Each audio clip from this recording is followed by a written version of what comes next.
Hello everyone, my name is Candida Elias. I'm a first grade teacher. I've been teaching for 13 years. I just wanted to share with you a portfolio that I've been using in my classroom for a couple of years. I actually, something that at my old school, all the teachers were required to have in their classroom. It's called let me tell you, it's called the Student Progress Monitoring Folder. So this is, I believe it's 2-inch binder. I started off with a smaller one, but over the year it just got a little bit bigger. It is a place where I keep data. I see how the kids are doing, how their progress is, what they need help with, and my para, if I have one, or a parent always has this resource to see what the students need to work on, for small group instruction, for one-on-one. I use it for portfolio, for conferences.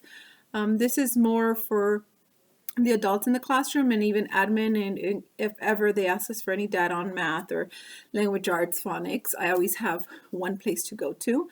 I am old school and I like to do paper, have things in paper and in my binder.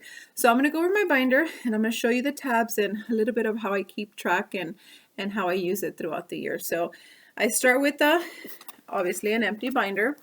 I always put the year because I have several in my classroom, and I put the room number.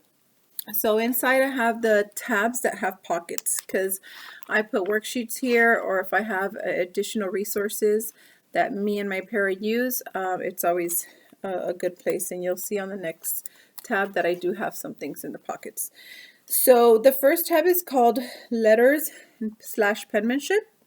The second tab is high frequency words. And this is for first grade, I'll remind you. The third tab is numbers. Then I have BPST, is the assessment that we're doing here in Lancaster in the beginning of the year, middle of the year, and / sounds. And then I ended up starting the reading fluency second semester. So I added it because there was an empty slot. So I have that at the end. And at the very end, I have I know it's kind of hard to see. I have A through Z, so I have the letters, and this is where I keep some documents of the students. Not everything, but I'll show you when I get there. Okay, so I'm going to go one tab at a time and kind of give you an idea of how it is that I do everything. Let me put this down. So heavy. So the first one with letters and penmanship, what I do in the beginning is I kind of just pre-assess the kids where they're at. I do get information from the previous teacher, but I always like to do my own assessments. The beginning of the year include letter recognition, penmanship. Are they able to write the letters in order? Are they able to do it from top to bottom? So if they have a good grasp of fine motor. I also do shapes, I do colors, I do numbers. I start off up to 20 and then eventually get up to 100 because at the end of the year is about to 120. So every tab, I think this will be easier. I want you to see what's in here. So every tab has a form that I created called the intervention log. So in this intervention log, I have my para and myself, we track which kids we're working on. So before she could track any, I need to know which kids need the support. So I'll assess them. And here's an example. This one was for letter recognition. I have one for uppercase and lowercase and all the students' names. And we just put check marks. Can they recognize the letters out of order? And it's never in order. I do try to do different colors, and we date it to keep track of when we are assessing the students. This is mine. This is the one we copy, or we do flashcards, or just different letters so that way they won't see them all the same shape. We also have for colors. I use this sheet. I also use crayons, colored paper. Like I said, there's never one way that the kids see something, so we always try to mix it up for them.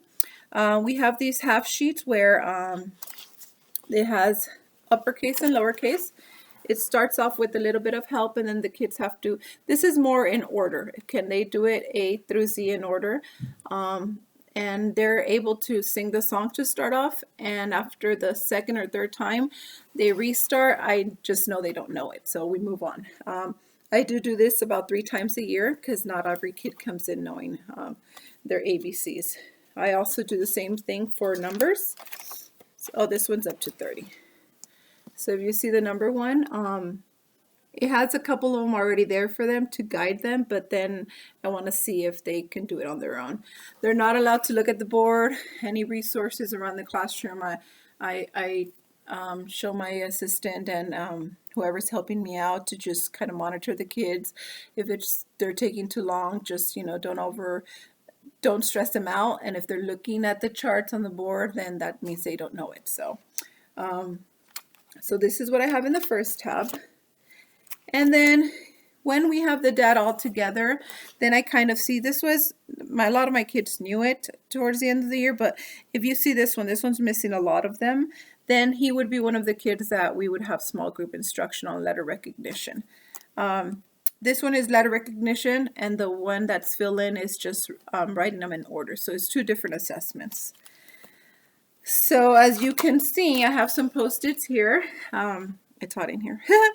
I did tell my assistant which kids needed the lowercase letters and which ones needed the uppercase. I give them notes, and then they just start telling, just writing down how the intervention was, and over time, did they make progress or not. So I try to have this intervention log for every tab, anything that we are working with the students. It's a good resource, and obviously the kids get moved throughout the year. We don't try to keep them all in the same group, but it's a quick look. Oh, today I have to pull out these 5 kids. And then that way, if she already worked with the some, maybe the next day she can work with the others, as long as she gets to everybody during the week. So then I also have the high frequency words. This is really big in first grade. By the end of the year, I believe it's 150 plus words the kids should know. So what we came up with, my previous team, they had rainbow words, and I've used that before, so I followed along with them. We start off with 20 words the kids should know, which is the red words, and it moves up the rainbow: red, orange, yellow, green, blue, purple.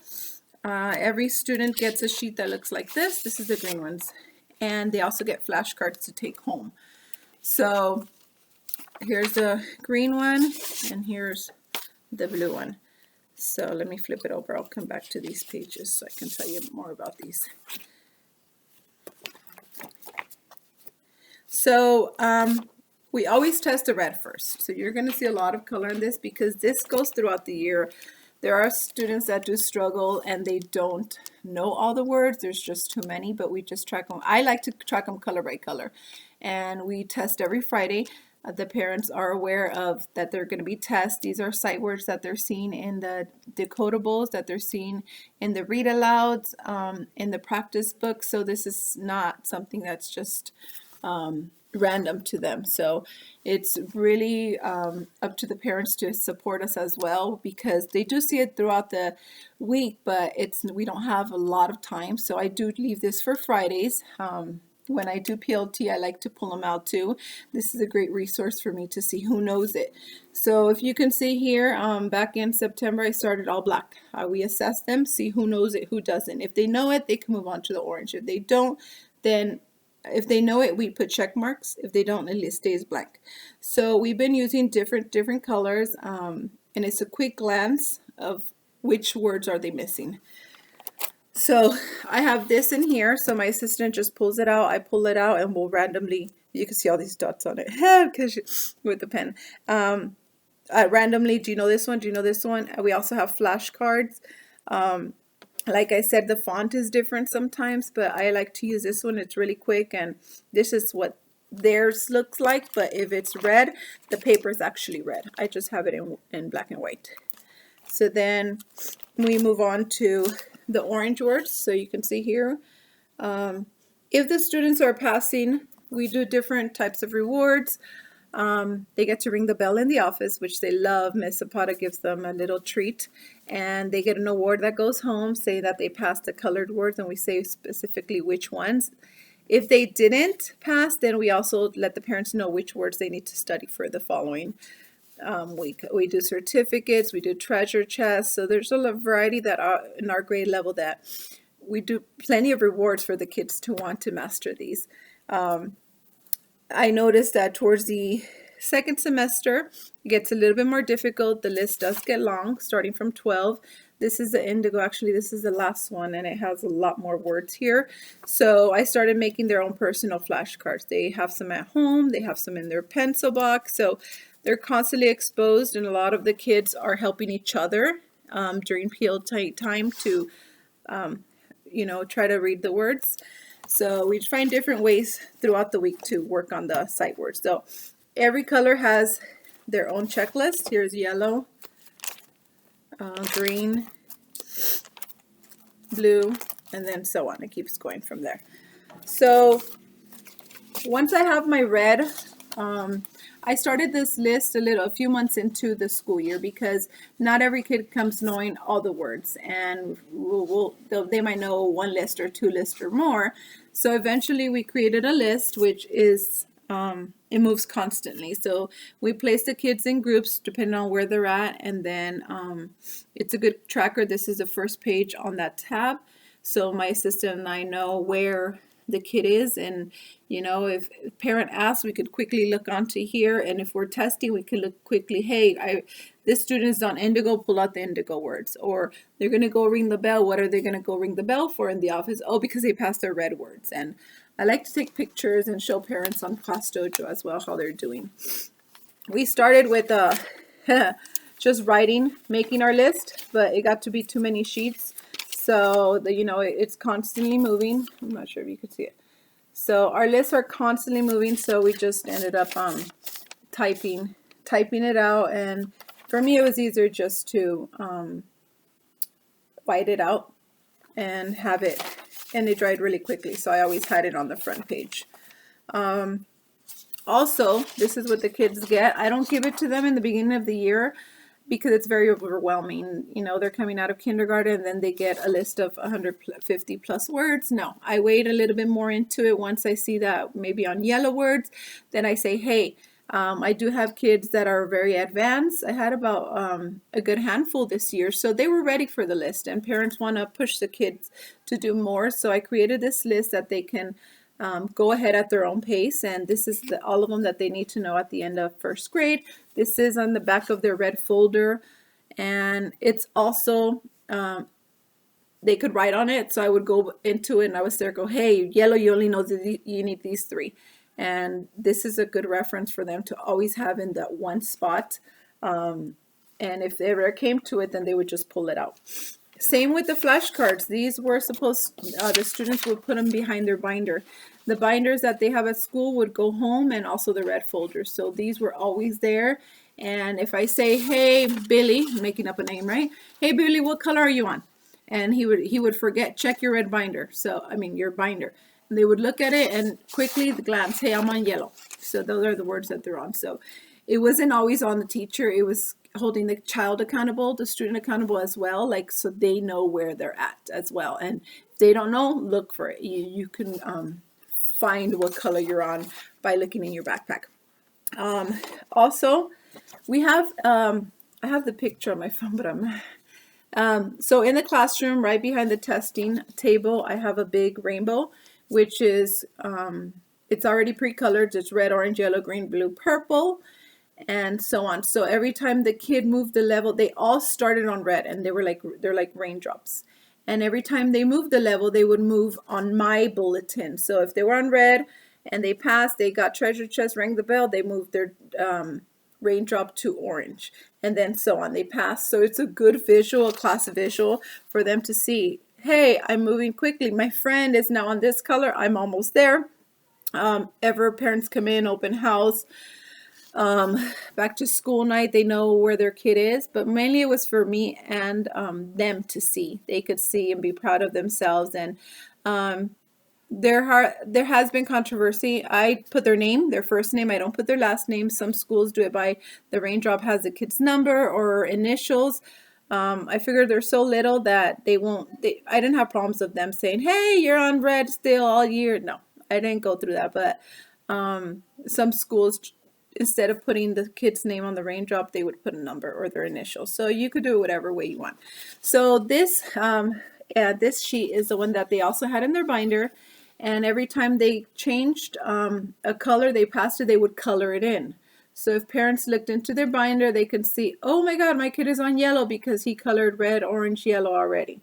Or I'm sorry, my kid is on yellow, they colored red and orange. So it was a quick reference, and we would initial it so that way the parents know that we tested him, and it's a good data for them to have as well. I could have done it. There's many ways you can make a table, but this is cute and simple for first grade, even kindergarten. I know kindergarten has done rainbow words their own, and so there's many ways of doing that. So sight words is a big thing in first grade, especially because it's everywhere. We want our kids at the end of the school year to be able to read fluently, be able to sound out, and if they don't know the basic sight words, then it becomes difficult. So we're constantly working with them, and the program does a great job with it as well. So then I have the tab for math. So here's the tab for math, and as you can see, we're not going to go into it, but she put the date, I put the date, we both put the date, sorry. Intervention, what was it that they worked on? Did they work on, who were the kids? Sorry. So she would put the names, and then how did it go? Did they improve? This one is specifically on numbers, so this kid counted up to 120. This one's skipping the number 30 or 31. So you could keep data, and this is a good tool for also, hey, you know what, Billy, you're missing the team numbers. All right, let's pull them out. Anybody that's missing the team number, let's practice with them. So that's a good, I always have extras here. So if ever my assistant, I always try to have one of everything. So here's another checklist for the numbers. This was recognition. So out of order, I put the list in the beginning of the year and which numbers that they had a hard time with. So we would test every student, and it was by color, and then we would pull the kids out in groups who was struggling. Even my higher kids, if they were in the 90s, I mean, there's always room for enrichment. It wasn't just the students that needed more support, it was everybody. But this data book, it does go more for me personally, for the kids that need more support. Obviously enrichment, you know who they are, and you try to make modifications so that they can advance even more. So here's the back of it, color coded. We didn't put the dates there, but here's also one way of testing them out of order or flashcards, however you want. This was just another assessment that we did for, we were going to give semester 1 awards. So we did who knew their numbers up to 100 and 120. That's why you only see 2 columns. But it was a good tracker. We could quickly see it and tell the parents and give them the awards. And my assistant could pull out the kids that were still not up to 100. And even myself, we would just pull them out. Okay, moving to the next tab. I'm going to actually skip this one because it's reading fluency. And like I said in the beginning, reading fluency, I focused a lot on it in the second semester. So I have the tab for BPST. It's an assessment in our district that we do in the beginning of we do it twice a year. I do have it in the back just because I keep all the original assessments, and it takes a lot more space than having it in the front, but it's labeled. One of them is BPSTs. My assistant put it so that way we have all the originals, and another one is just the actual assessment. So BPST starts off with if the kids know their sounds, or then it's CVC words, digraph, diphthongs, and different more complicated words, and it grows from there. So again, I have all the kids' names, all the letters. They are tested in out of order, and we color code it and see which ones are the kids that are need more help.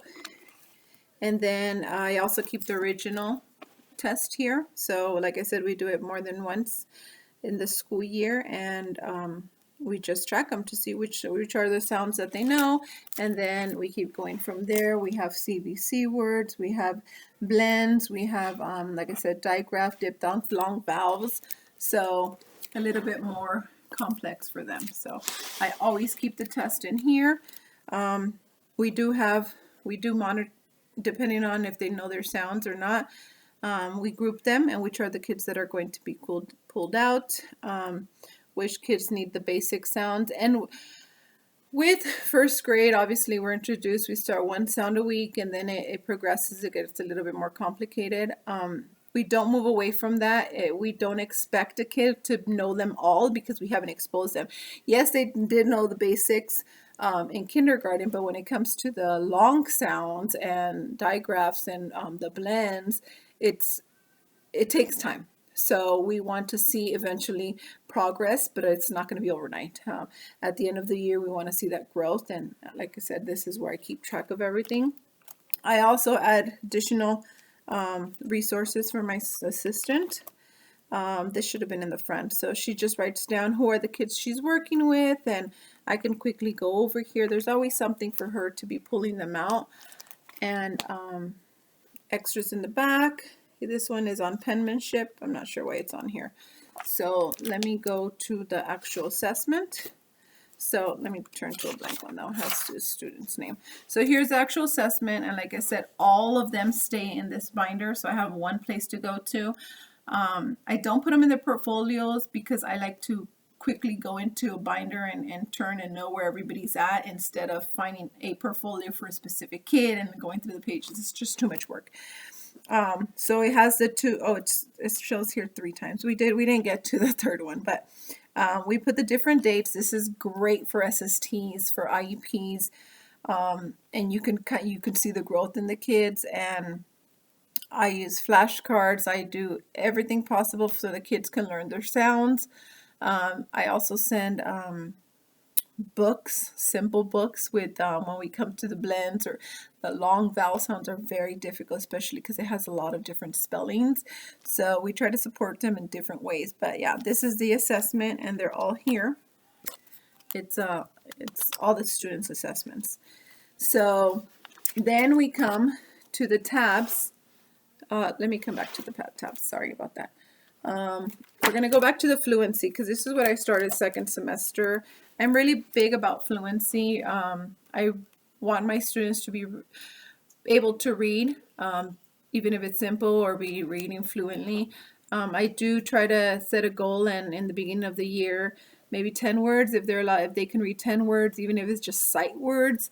I do have journals which has different stories, starting with just the simple short vowel A, and it progresses, and every passage is a little bit more complicated. So I have my students practice reading. If they can't, that's fine. They're at least trying to sound things out. But we do an assessment. As our grade level, we decided to do it after every unit. And my old district, it was 3 times a year. It was the same assessment, and we got to see growth there. I used a unit assessment. So first we practice, and then like I said, second semester is when we really pushed testing them and seeing their growth. And parents, in their homework packet, we also sent passages so they could work with the kids. First it was just, hey, read this with your child, have them read it to you, read it every single day till they become fluent. It's the same passage. Then I would teach the parents how to count the minutes. So have them read as fast as they can in 1 minute, and then while the parent is Xing out any mistakes or mispronouncing, and then substituting it from the total. So it's a process. I've done workshops in the past where actually parents come in and I pretend they're the student and they time themselves so that way they get an idea. But it's a great talk to have with the parents, especially, like I said, enrichment. Fluency is not for every kid. It's overwhelming for some. Some don't master it by the end of the year. Not that they don't ever, because they eventually do, but maybe not at the end of the year. But our goal is, hey, maybe they came in not knowing any letters. Now they know. Maybe they know a few sounds. Maybe they didn't know any coming in the beginning. But you will see that kids that are at different levels. So I group my kids depending on the first assessment that I gave them. So something simple as KIT and REC, so short I and short E, how many words can they read? And it's some of them, like the majority of words are here from the red words, red rainbow words. So depending on how they did here is how we group them. So we had like a higher group, and kids that were kind of around the same range, how many words did they read in a minute? And we would pull them out and just see how they're doing. Some kids are still reading sound by sound. Cat. Some of them cat. Some call word read, cat. So we got fluency was a good way to see where are the kids at, and that's fine if they're starting sound by sound. Eventually, hey, sound it out in your head, cat, and then just say it out loud. So this was great for the small group instruction. Here's another assessment that we did. My dog Sam. This is the one that the students would see. I would blow them up sometimes, but the majority of kids can see this font. My font is a little bit smaller. This is the one, it comes from the program as well. This is the one that I would track and I could write on directly on here, and you'll see a student sample in a minute. And then how many words they could read. And then we could tell the parents, hey, this would go home obviously, and they would get it signed. In the winter, that your child needs to know by the end of around winter 23 words in a minute, spring 53. So we kind of because it was something that we were pushing more this year, we kind of changed the numbers a little bit, but still we saw growth in our students. And yeah, me and my colleagues, I think the kids did very well if you really expose them to fluency. I also send little books home, like I said earlier, and just, hey, read with your child. Have them read to you by the end of the week. Some kids were reading. I had a handful, like I said earlier as well, reading chapter books. You know, they if you give them the resources, they will do it. And we could only do what we can, and you know, those that really seek it and are trying, let's give them as much as we can. So this was another worksheet, a couple of worksheets that my assistant would do. With the sound CK. I had more, and then long vowel sounds as well. So lastly, at the end of my binder, I have the A through Z, and here's where I would put the students' work. I've got to cover it up. So this was an original assessment that I would give all the kids, and this is how I got to see. So after, this is where we would put all the original tests, and then we would transfer it to the beginning table, to this beginning table. Oh, wrong one, sorry. To this beginning table, letter recognition and so on. Checklist, sorry. So here, do the kids know all their uppercase and lowercase letters out of order? And we would circle yes, yes, yes. And then rhyming, I know rhyming is not a big standard, but I still like to do that. Basic sight words, can they write their name? Can they count to 10? We start out, that's more of a kindergarten standard, but how far can they count was what I would look for. Then on the back, number recognition, shapes, can they make sets up to 5, colors, and patterns. And this was, this is a page I always use at the beginning. I also shared it with my colleagues. Someone gave it to me many years ago. I make a copy and I send it to the parents. Hey, this is where your child is at. I would like your help, especially with basic standards that they should have learned in kindergarten. I always write into this, and this gets transferred to the beginning one where it says letter recognition, numbers, and that's how we can make our groups and pull them out. So here's an assessment for fluency. This is the same student, and then I would put out of how many. We start off with 12 words in the beginning. So did they pass or did they not pass? And the parents were given this page and they can see, and if they had questions, come see me, or through Class Dojo, I would kind of help them out.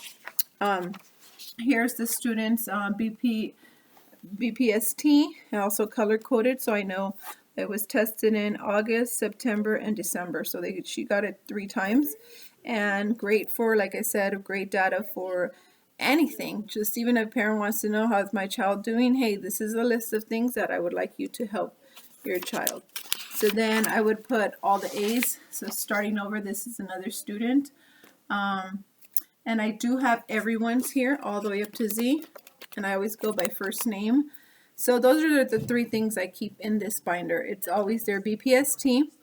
It's their original beginning of the year assessment. It's all on one page, all the basics that they should have known at the end of kindergarten, and the first fluency. If we did more, I would put them in there as well.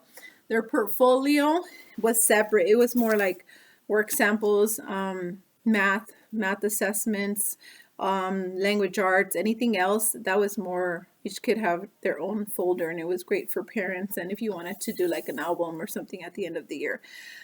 I know it's a lot. Um, if you have any questions, I would love to show you. I have one for fifth grade. I did teach fifth grade for 2 years. I had one for them. Theirs was a little bit different. Depending on your grade level, you can change the tabs. For fifth grade, I always did fluency. There are kids that don't know all their sounds, so I did start with sounds in the beginning. Letter recognition. I did multiplication. Multiplication was a big thing. Can the kids do simple addition? I also had a tab where we had reading counts, and I was able to keep track of how they were doing with reading counts, and they had their own in their binder and how many books were they reading, did they pass it. Just I also it's not so much the grading. This is more of data collection. Obviously with PowerSchool, and if you have your own grade book, that's something completely different. I had that separate. I'm old school with paper. I also would fill in how they did on assessments, but this is great for collecting data. And it's a quick, hey, Miss Elias is absent today. The assistant comes in, knows what to do, pulls his binder out of the shelf and gets to work. I do put it into my lesson plan what specifically I want her to do. In the beginning of the year, we really focused on end of kindergarten, then moved up to sounds, letter recognition. High frequency words started after the Smart Start. Then once we got trained more into iReady, then I added into my lesson plan iReady lessons I would wanted her to do with my students. But this was used all year. I actually had to organize it a little bit because sometimes papers end up everywhere. You just kind of have to go back at the end of the week and look at, hey, how was my week? Which kid needs help? Which ones need help the next week? And which ones are advancing a lot? What else can we do with them? And get yourself back, put everything back in its place. And it's a great tool, a great data folder. If ever your principal or somebody from the district comes, hey, especially with us, we had MTSS and they want to see their growth. Hey, I have one spot where I look for all the data, and it was great. I do have a binder. iReady is a little bit more simple. iReady has its own binder. It's not that complex, but I'll show you briefly of how I did that one as well. But I recommend it. I've told my fifth grade colleagues about it. I told my first grade, and if people are on board with it, we can all it could be very beneficial to the students throughout the year. For us, have everything in one place and organized. The data is there, and you see the growth, and we just gotta always make time to reflect and look back into it, not just test and pull them out, but hey, what has happened? Why is this kid still not here? Maybe, hey, maybe they need some intervention. Maybe now it's time to do an SST. So this is why it's important to have that.